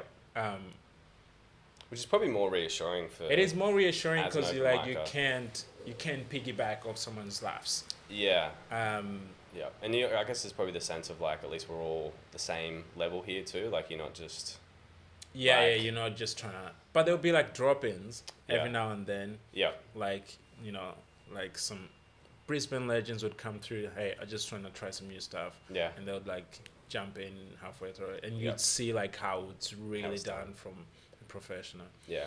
Were you nervous? Do you remember feeling that like? I remember feeling wildly calm. I was nervous after. Yeah. I'm always nervous after. Not like nervous, just like it's a jolt of energy Yeah. that I feel afterwards. Yeah. But going in, I'm like, oh, it's gonna be calm. And you've seen me perform. I'm not like, I don't need to get too hyped up. Yeah, you're not like super animated. I'm or, not like- super animated. I'm just taking my time with it, and Yeah. I'm following the rhythm of the audience. Yeah. So it's more like a feedback loop of like, Yeah. I'll try this. Okay, you like that? You like this space? Okay, let's take this space. And then because of different modes of stories, there's stories and like type of jokes that determine the kind of rhythm I'm doing. Yeah. There's like a really fast paced one and there's a really slow one. So I have to take my time with it. Yeah. So before the show, I'm really trying to be as calm as I can Yeah. and just trying to read the room. Yeah. Because that's important for me. Because I never like have like a set list per se. Yeah. Right. No, I'll change. So you've got like your Depending on pool how- of jokes, and you just. I have a kinda- pull a jerk, and it literally goes from there. It's cool. like a free, like it's a stream of consciousness a little bit. Yeah. And that frees me up a little bit to like Just feel it. Yeah. to just feel it and be in the moment and to enjoy the show. Yeah. Because for the longest time I couldn't. Yeah. Just performing for the audience, then you make them laugh, and then what? You're that, you're the stereotype of the comedian that's sad himself but trying to make Yeah. everyone else The, happy. like sad clown. Yeah, you don't want to be that shit. Yeah. No, that shit is over with. Very much so. But yeah, so it's kind of like trying to enjoy the show Yeah. as much as the audience. So yeah. Yeah. Man. Do you have any shows in particular that are like? Because you've done some like massive, like theaters and arenas and that kind of like for galas and that kind of stuff. Like, is there any shows in particular that stand out to you that you've done over the years, like, or anything, or a time where it was like a massive step from like doing like 100-person room to then Right. a couple hundred, or is there? The first time I did like over 1,000 in 2017. That's a lot of people. I did 1,200 people. Yeah. It was I got into a competition called Raw Comedy, Okay. which is run by Melbourne Comedy Festival. Yeah. They go around the country, competing in like different heats, like semi-finals, just like a normal competition, and then you make your way up until the finals, state finals. Yeah. So whoever wins in each state, like the 12, 15 of you, Yeah. sometimes they take 2 or 3 depending on which state and how competitive and how good the comedians were, and they'll fly you to Melbourne where you get to perform for SBS or ABC. I don't remember who films it anymore, but they'll film it for television, put it up on, and decide the winner, and the winner gets like a ticket to Edinburgh Comedy Festival that Sick. year. But I didn't win that year, but I got to perform to like a sick 1,200 people, Yeah.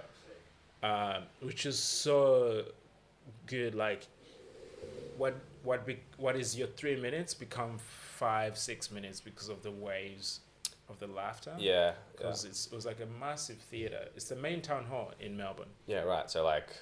Yeah, it was Two- like balcony and two-story, then yeah. stalls, and so you performed. You do your jerk. You let these ones laugh, and then you let the top ones catch up with the laughter.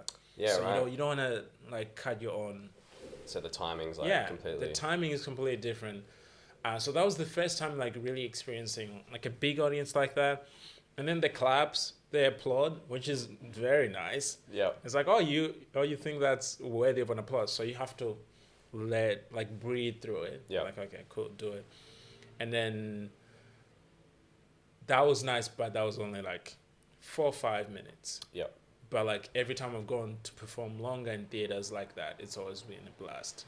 Like the most recent that I did, maybe like last year or so, I went to Hobart, and I did like I was in Tasmania in Hobart, and I did the Hobart Theatre, which is about 500 people. It's not that big, but it's also like stores in the balcony. Yeah. And it was like eclectic. That was a memorable show. Yeah. Like that's a great space to be a stand-up comedian and perform your tight set. Yeah. That's the peak of like it's like the perfect balance. Yeah, that's such a perfect balance of like audience that are keen, you having your tight set, the room being built for it. Yeah. And you just doing your thing. So like Sydney comedy stores like that. Yeah.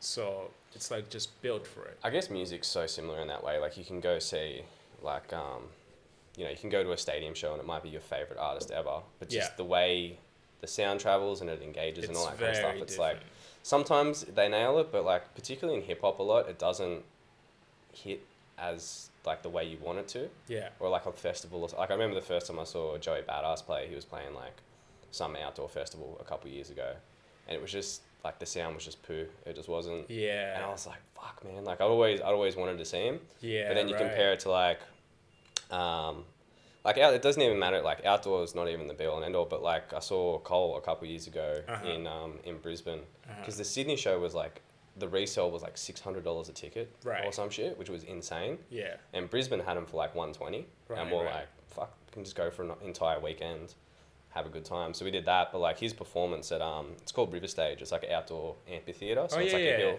Awesome venue. And we were like maybe 20 meters from the stage, but like that performance was like, even though there was like a couple thousand people, like weirdly intimate. Yeah. If you know what I mean? Like, but just the way that the sound traveled and the whole thing, it was like a completely different experience to like, to something else. So yeah, for sure. Finding that balance of it is like a weird thing. So like, probably the highlight, I was at Splendor last year. Yeah. I was performing comedy there, but it was in a tent. Yeah. Which is like sound travels way different. The laughter escapes like through the openness of it. Yeah. Like festivals, I mean like comedy festivals that are built for festivals, but it was a music festival and they're like, we just get a couple of people in a tent and then we just do comedy to them. Yeah. And the numbers kept dwindling as the days, because it goes from Friday through Sunday. Yeah. So everyone gets there on Thursday. So Thursday's the first comedy show. I got lucky to be part of that.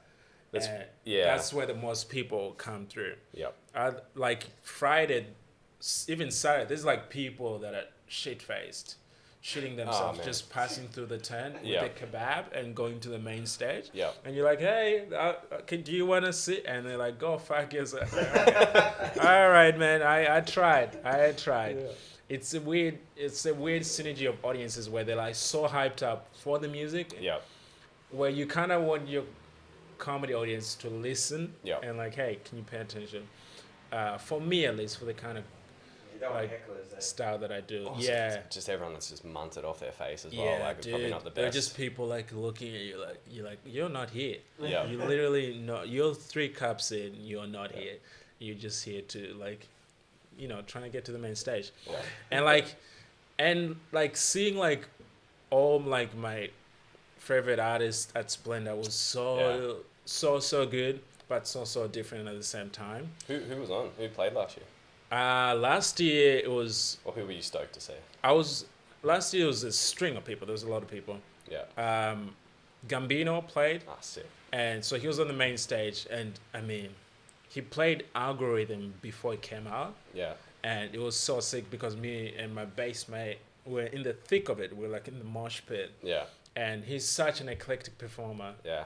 That I think seeing him, whether in a closed space or open, doesn't really make a difference because his music just is eclectic like that. Yeah. So I saw him. I was so to see him. I saw Little Sims. Sick. I saw her at Oxford Art Factory a couple, maybe 2 or 3 years ago. Yeah. The music is so good. I'm obsessed with UK music right now. King Simbi. Yeah. Yeah. It's so good. So I saw Little Sims. I saw that boy Kwame. Yep. Yeah. I local ran boy. into him at the airport. Like one time when I was going to do a different gig, actually, he was going to do another gig, and I was like, "Oh, hey, dude, it's you," Yeah. because I'd seen his cover of Kendrick's on Triple J, Yep. and I was like, "Oh, fuck yeah, that's the guy," and Yeah. he was pretty chill and pretty dope about it, and yeah, he was going to like a different concert He's with a his real boys. nice, calm dude. He's Yeah. he's from Sydney. Yeah, yeah, he lives here. Yeah. Oh, Yeah, like Quakers Hill, I think, from Oh, over that cool. way originally, but I'm not sure where he's at these days. But yeah. yeah. I thought he was from New Zealand for some reason. Yeah. Right. Yeah. Yeah, I saw him. He was fire. Yeah. And then So sick that local acts are getting on that platform as well. Like yeah, it's for sure. Like it's I was really so fucking stoked cool, to see. man. So think he Nerve did the played same that year as stage well, that Little Sims did, yeah, sick. and like had so many people there. Yep. And he was so stoked, and he brought the show to fire.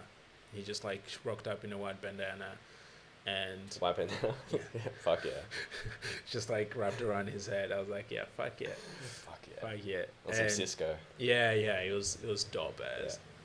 And I then don't like think I could pull off a white bandana. no, you don't Nah. think so?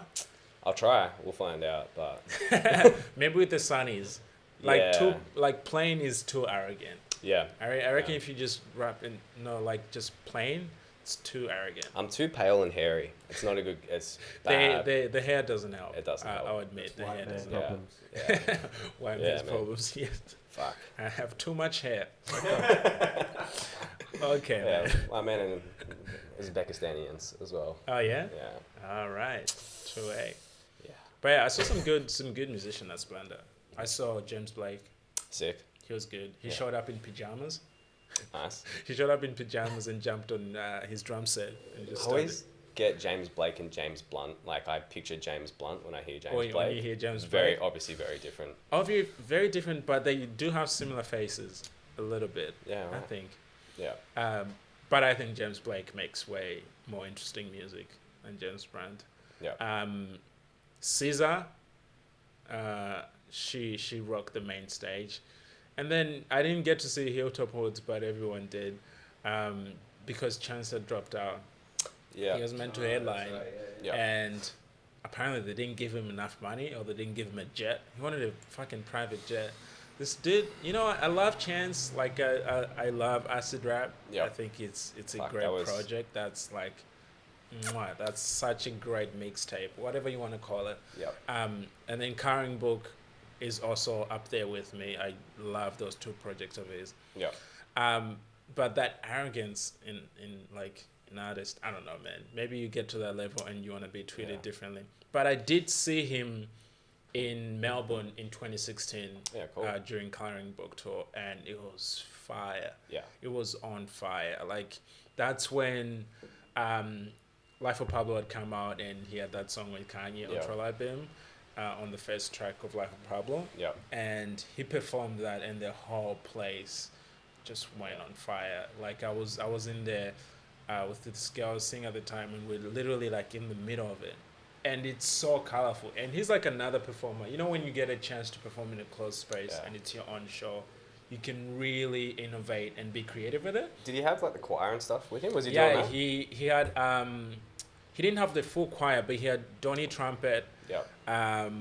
He had oh fuck, what's this guy's name? Oh fuck, I can't believe I'm forgetting his name. But he had this Peter Cottontail.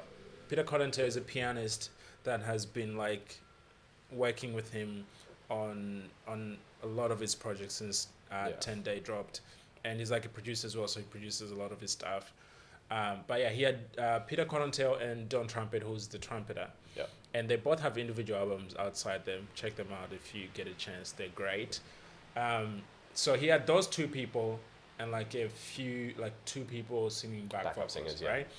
But Gambino had a full choir, Yeah. Sick. and it was insane. They were like Yeah. wearing the whole full robe and everything. Yeah. At Splendor, man. Man, Everyone I saw incredible. Gambino probably 2 or 3 years before that at Splendor, and it was Yeah. for, I'm trying to think what era. It was definitely after camp. I saw him actually. We were talking about this the other day. Do you like Camp? Yeah, I like Camp. Yeah? I like Camp. I like the second album more. I'm forgetting the name of it now. Because of the internet? Yes, yeah, Yeah. yeah. That was when I kind of That's like. a good album. you know, when I really started fucking with him. But I remember going to a show in Sydney in like, it must have been like 2013, 2014 or something. And it must have been camp, like when he was touring that. Yeah. But it was at Lo-Fi where Josh actually used to work. And it was maybe like, I didn't even know who he was. Someone told me it was like the guy from Community. Oh, yeah. And he does stand up as well. So I'm going in there thinking maybe he's going to do like 15 minutes of stand up. And then like, and I had no idea like about it. And then the next time I saw him was at Splendor a few years later. And that was in the tent. Same year Outkast was there. First time they ever came to Oz. Really? Bro, so good. Dude, it was wild. that must have been so good. How was it? It was, the performance was amazing, but there was like, because it was on the main stage, like last performance of the night kind of thing, there was like 10,000 people or whatever is there, like packed, Splendor, peak moment. But 95% of people were there for like Hey Ya and Roses. So there was just like these drunk fucking chicks in front of us the whole time, just like talking to each other, fucking calling people, messaging. So I had to like channel through like between their heads to like see it. But it was good, man. They played all their old shit. Hey, they played like all Atlians and Southern Plague, blah blah blah. Yeah, so, all their old shit as well as the new stuff. Obviously, like more recent stuff as well. But it was cool, man. It was really special to see. Yeah. Only time they've been in Oz. They need to play like Hey Ya and Roses first. So just get it out of the way. Yeah. They should have just done that to get the white girls out of the way. Even just twice. Just play it twice. See you guys. The exits that way. Yeah. Now some hip hop shit, but they have some great records. But that Gambino set was still one of my favorite live show things that I've ever live performance. He's a great live performer, and because of the internet, to me, is like one of his, and like he's a chameleon like that. Yeah. Because Camp sounds very different to Because of the Internet. Because of the Internet sounds very different to Kwai EP. Yeah. And even before that, all his mixtapes sound very different to, even Awaken My Love, which I love that album, and even his recent one. But he's a great performer. I remember like watching him at Splendor and thinking, he's like in the moment with you. Yeah. Like he's that kind of performer. Yeah. Like he's not trying to get this for the camera. He's not like trying to. There's like a lot of performers like that. Yeah. Who did I go see? I went to see Russ. Yeah. In Brisbane. Yeah. At the Tivoli. He had sorted out. Not really, but that's how he promoted it. Yeah. I was like, it's a sold out crowd, and it was one of those. There was like 3 or 5 camera crew people. Yeah. And when you're trying to hype it up, I get it. Yeah. But it was like a weird moment of just there's some great songs I love about Russ. Yeah. I fuck with Russ for sure. I fuck with Russ. But so there's some like really great songs, like great production. Like you can't argue with how great this song is. And I really enjoyed the show. I really did. The funny thing is that I've run into Russ like 2 times now at the airport. And the first time I ran into him, it was after that show in Brisbane. This was in 2017, right? So I was flying to Melbourne for the Melbourne Comedy Festival. And I was like, oh, hey, man, you're Russ. I was like, he was coming out of the toilet. Yeah. And this is before COVID. And I was like, oh, hey, man. And then he was like, no, let's not shake hands. Anyway, he was like ahead of the game. Full puncture? Just I was like, ooh, no. And then because he had his goons, like his crew there.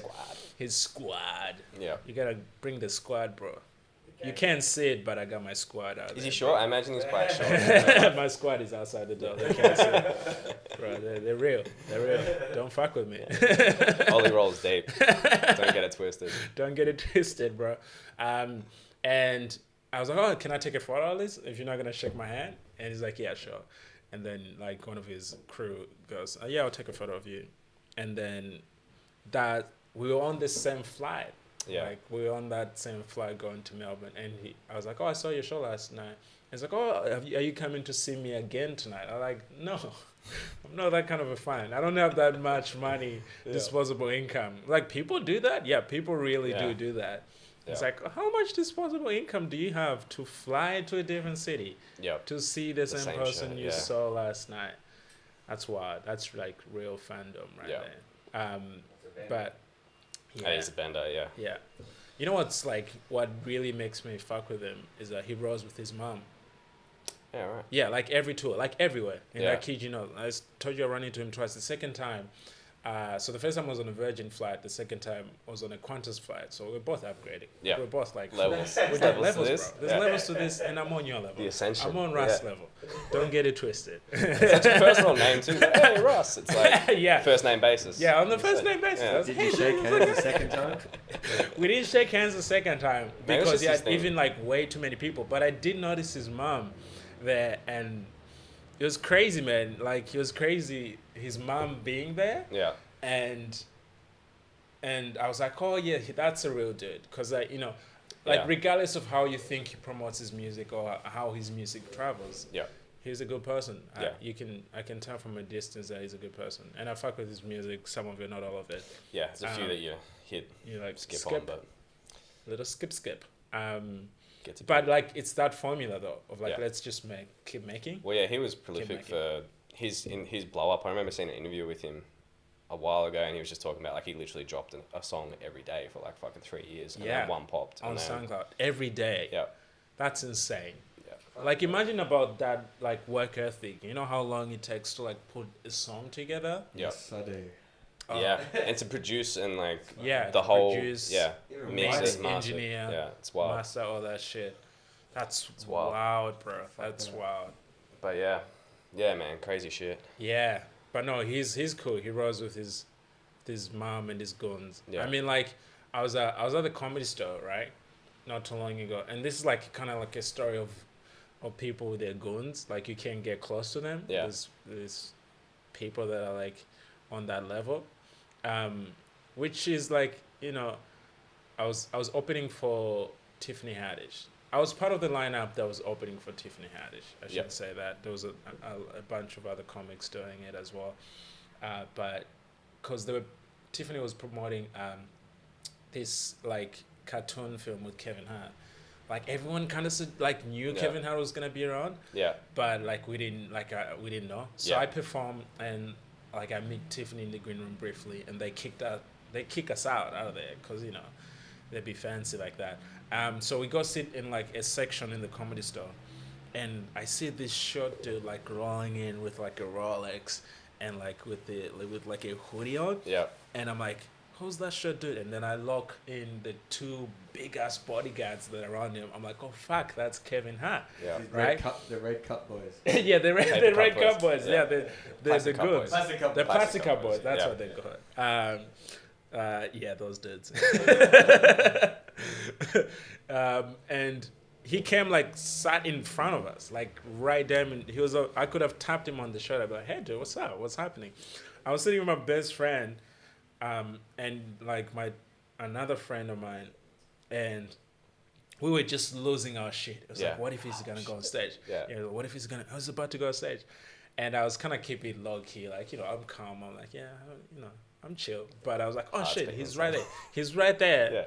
And It's weird when celebrities like that are like right there. You're like, yeah, and it's Yeah. also like he's so short in person, like really short. I was like, you really short. yeah. Yeah, he was so short, and then someone saw him, so they're like, "Oh, Kev is here!" Like, so, it's just like there was a predominantly black audience because Tiffany, Kevin was there, so there's some very people that are just, we're gonna speak our minds. Yeah. We don't give a fuck. Yeah. And someone go, "Oh shit, Kevin's here!" Right? And then it was like, "Oh, Kevin's here!" And everyone goes, all these black people are like, "Oh, Kev." They just start cheering. chanting. Kev. Yeah. And the white people are like, I guess we'll join in. Kev, get on stage. Get on stage, Kev. Kevin, we love you. Oh no.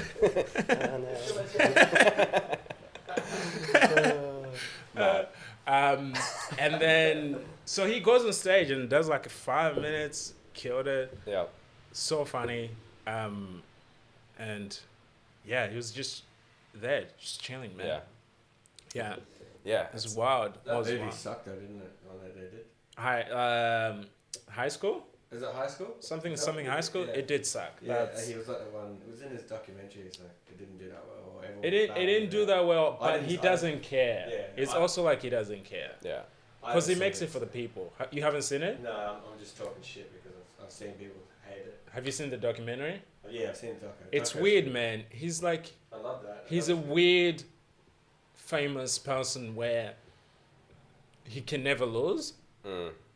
I find that extremely weird. By that I mean like everything that happens to him, he turns that into a good thing. It's completely his mindset. Yeah, it's like, how is that possible? Have you seen?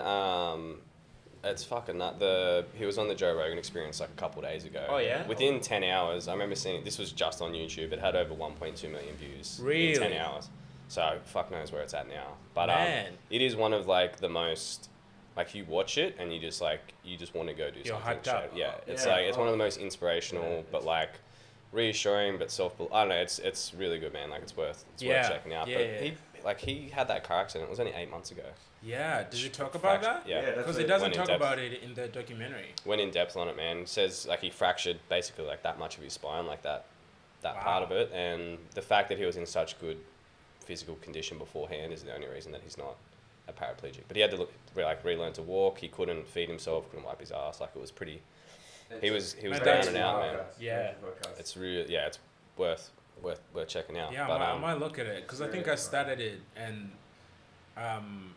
got distracted or something. Yep. But yeah, he's like easy to do on it. He's a walking motivation talker right there. Yeah, man. He runs these marathons. It's like, how do you do it, bro? Yeah.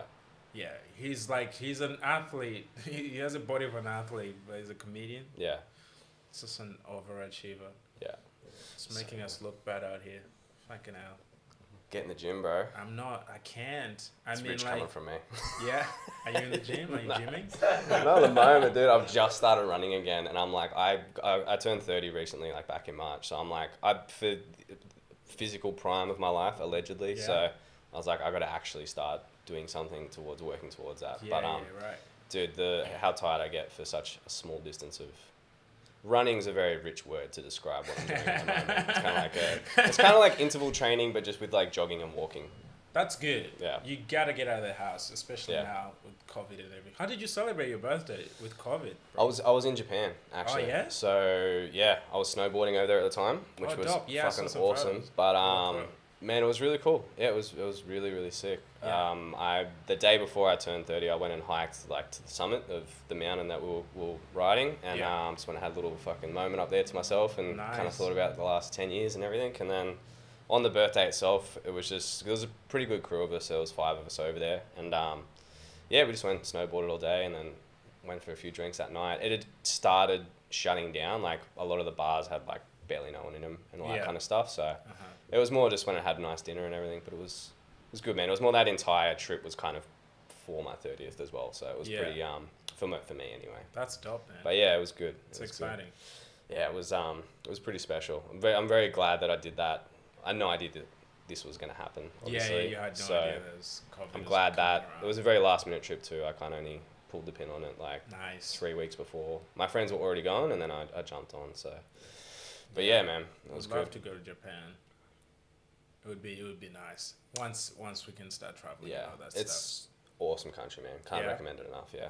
All right. Food, people, everything. Might sneak my head in there. Sure, you get a lot of material over there. Oh yeah. Well, on that note of it's weird. I'm like not constantly always looking for material, but you start like. Every girl I've kind of dated is like, oh yeah, you can put that in your joke. I hate when people say that because I don't need you to write like a joke. I mean that sounds arrogant, but it's kind of like I know how to craft like material, and what people think, oh, this is funny. It's kind of like that's just an interesting story at dinner or lunch or brunch or like one of those things, but it won't sell it in a theater. Like I saw porn in a refugee camp. I'm good on that. It's not that. It's just a story needs to have multiple layers. Yeah. Like I would start with that story, and then I'll just go into like porn awards, and like I'll just. There's There's layers. Yeah. Just like porn, there's layers to it. Yeah. And True. unless like your story you're about to tell me that you think I should tell on stage has layers, then shut the fuck up.